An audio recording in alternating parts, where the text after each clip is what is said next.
Good morning and welcome to The Strong. I'm Christopher Bench, Vice President for Collections, and it's my pleasure today to help announce the 2018 inductees for the National Toy Hall of Fame. We're pleased to have an audience today that includes members of the museum's Board of Trustees, members of the Toy Hall of Fame's National Selection Advisory Committee, museum members, and representatives of the media.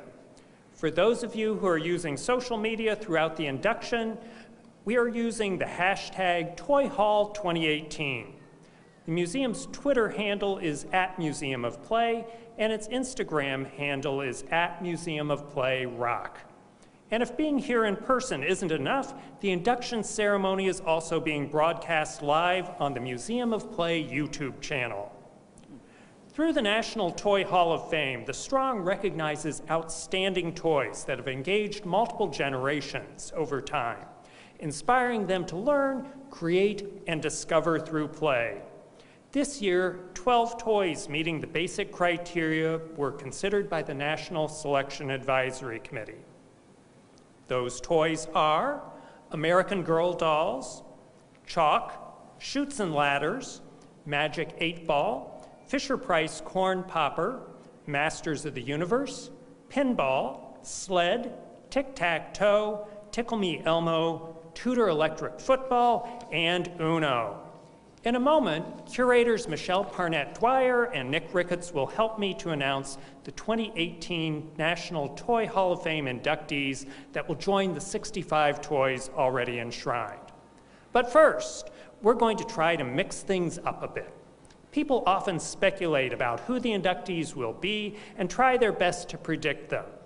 We figured this time round we'd give you a little help with someone who can actually predict the future. Please join me in welcoming our new friend.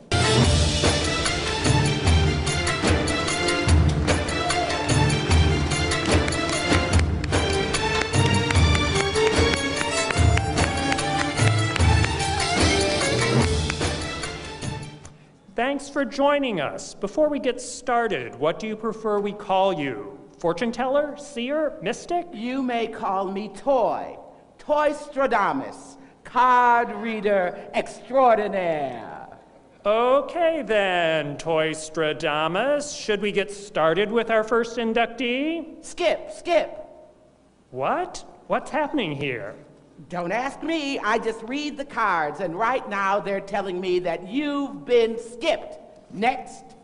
This is already going wonderfully, I can tell. I guess we'll bring up my colleague, Nick Ricketts.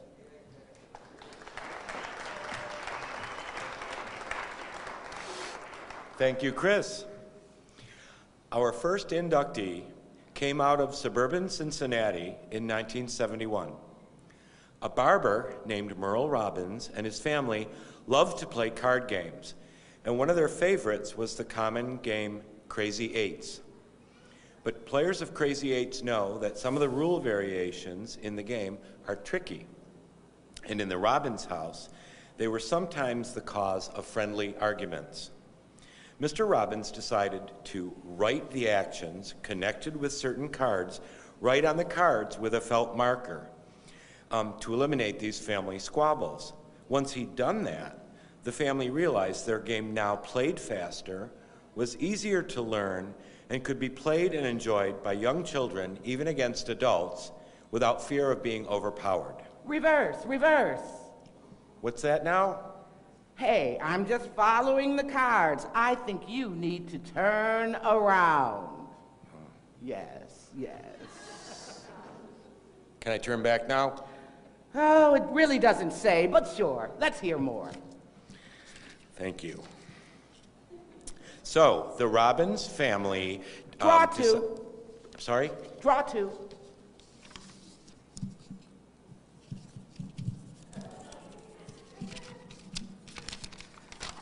Like this? Well, I'm not quite sure of what the cards meant with that one. So, the Robbins family decided to design a new game based on the changes that they had made. Believing in their game, Merle and his wife Marie sold their house and financed the printing of 5,000 decks. They set off to travel the country selling their cards. When they returned to Ohio, they'd sold all 5,000 decks and they ordered more. Needless to say, everyone enjoyed the game. An investor and marketer soon purchased the rights from Mr. Robbins and placed the game in larger retail centers across the United States and eventually around the world. Then toy giant Mattel purchased the rights to the game in 1996. The game lends itself to countless licensed variations, and its singular name is interpreted as everything from a dexterity game to dozens of video game versions. It has recently been called America's favorite card game, and in 2017, it was reportedly the best-selling game in the world. In other words, it is the one.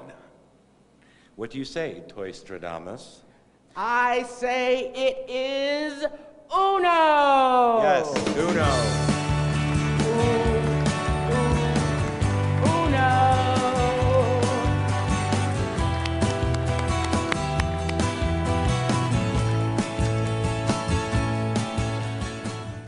And now back to Chris Bench.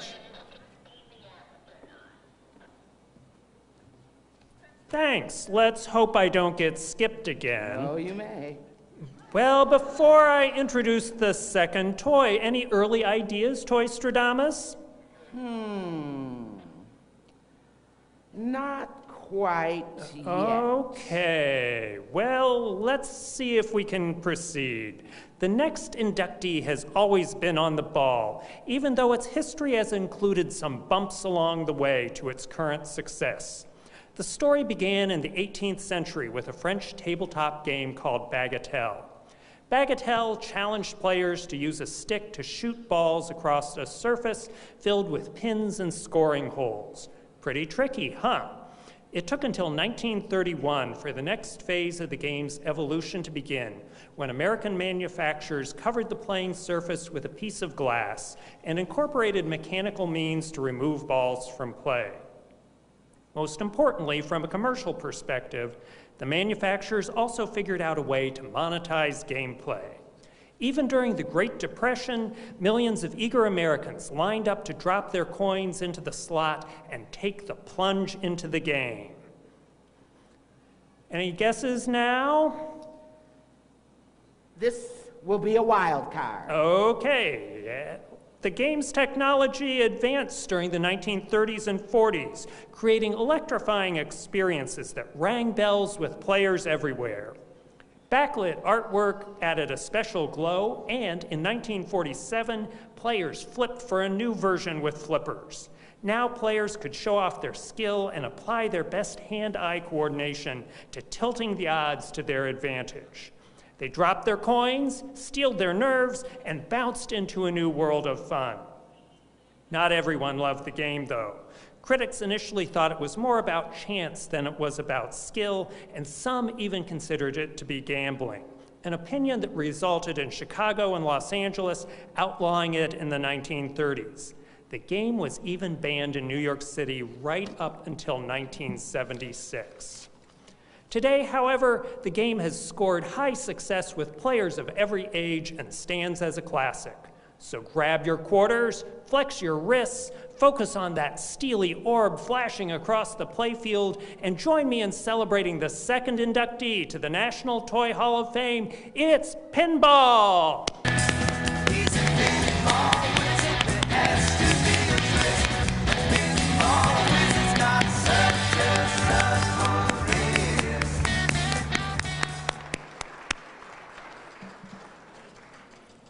And now I'd like to introduce a special guest to say a few words about the legacy of pinball, Gary Stern, President, CEO, and founder of Stern Pinball.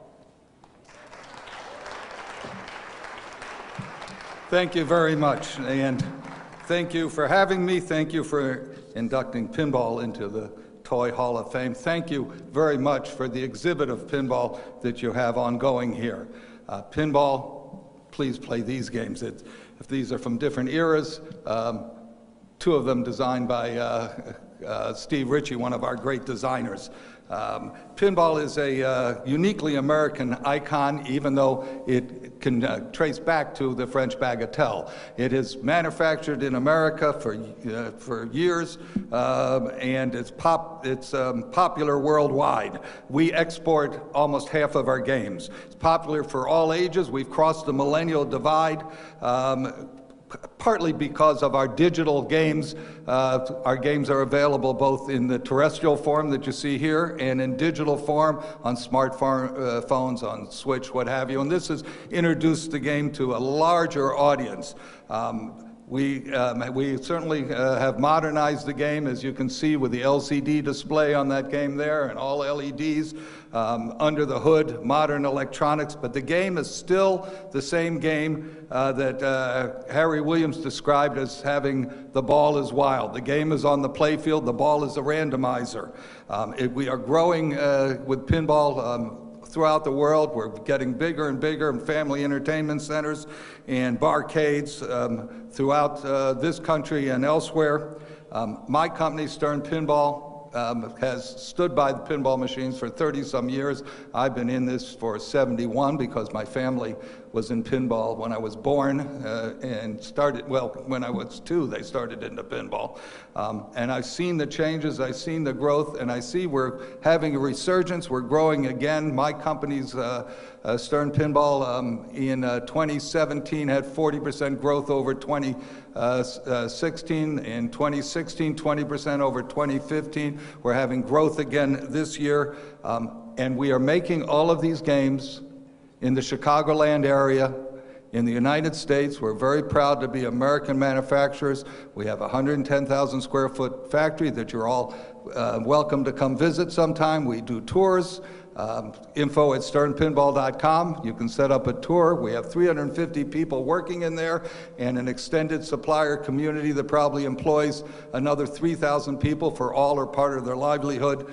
But then again, pinball is a great game, a great sport, with 65,000 people ranked as competitors.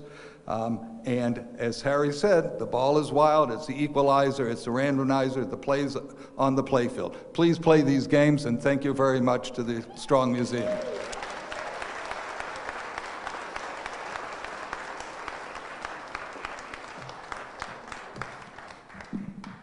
Thanks, Gary. Of the 12 this year, one of them holds the distinction of being named a finalist more than any other, 7 times, without being inducted into the National Toy Hall of Fame.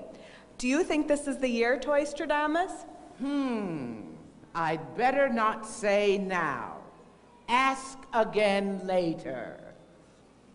Let me tell you a bit more about this finalist then, and see if it will help you divine the answer. It has deep roots in a spirited family. In the 1940s, Cincinnati clairvoyant Mary Carter created a small chalkboard that she placed in a sealed container. She would then ask her clients a question, and they would hear the sound of chalk scratching across the board. When she opened the container, Mary revealed the magical message on the chalkboard. Mary's son Albert predicted that his future lay in advancing his mother's creation. Without a doubt, the pair turned to family member Abe Bookman, a graduate of the Ohio Mechanics Institute, to handle the logistics. Bookman and Carter formed Al Abe Craft Company of Cincinnati and sought to introduce a novelty that provided answers that swam randomly out of its inky depths. Carter applied for a patent, but sources say he died soon after. Bookman proceeded with the project. Any predictions now? Future still hazy. The size of an overgrown softball with a flat spot that let it stand as a desktop paperweight, Bookman's invention would respond to questions with one phrase framed in a triangle in a round window. What's the mysterious secret to his toy? The black ball holds a 20-sided die that floats in diluted dark blue viscous liquid. Inscribed on each of its facets is a different answer to any yes or no question. The versatility and its appeal to children and adults has helped Bookman's toy to endure for more than half a century. As I see it, this toy is simple and plays with something we're all intrigued by, the future. And yes, definitely, Bookman has entertained millions by letting them flirt harmlessly with fortune-telling. So, is this the year for this longtime finalist? Hold on. I think this calls for more than cards.